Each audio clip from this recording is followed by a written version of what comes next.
So, wow, possibly. Not yet for some of you.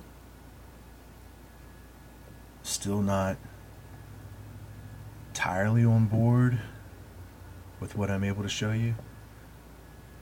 Okay? We can still go further. And we are, of course. Absolutely. Because if we're talking about a consistency of truth, well, what I tell you from a year ago has got to connect to what I'm telling you right now. And I'm showing you that it does. Everything. So, let's just make sure that you understood what you saw here. Here's that 3 right there. Boom. Just take away this line, showing really just the hourglass, which is the connection with these two paths crossing. Okay?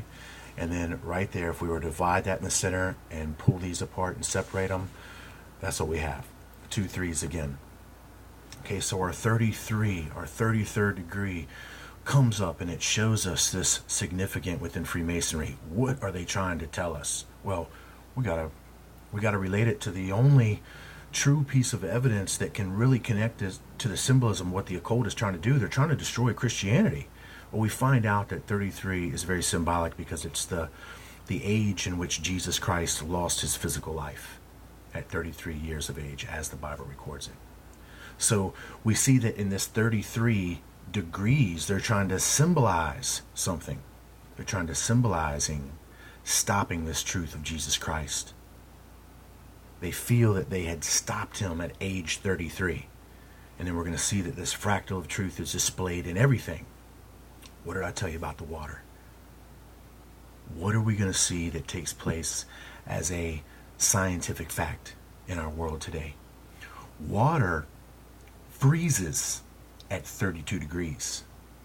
It turns completely to ice at 33.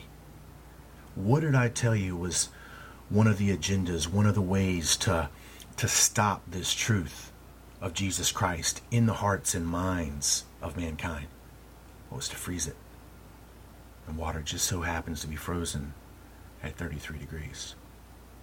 You think that's by accident? I don't. Matter of fact, I know it's not. I know it's not.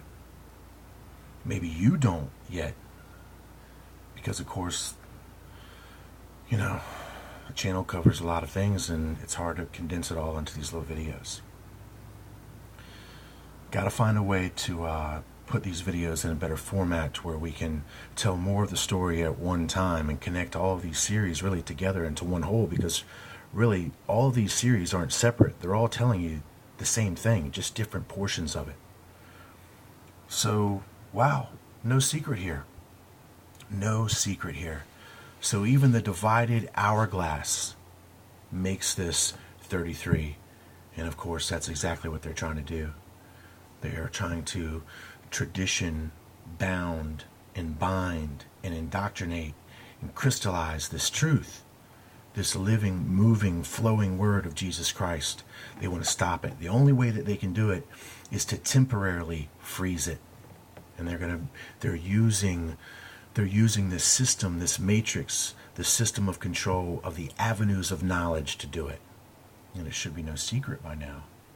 So to further show you that we're really not playing any games here and that we're, on a consistent track of truth here, let's look at what we have here in the beginning.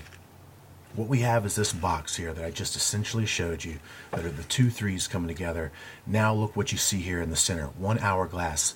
There's another hourglass that overlays in this direction right here. Virtually the same thing that I just showed you. These are now going to represent an iron cross. An iron cross is highly symbolic. What?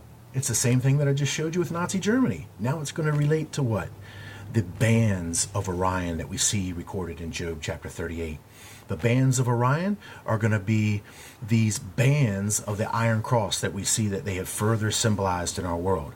Well, I'm going to show you how these relate back to the spider, or the spider of Orion. I'll be back.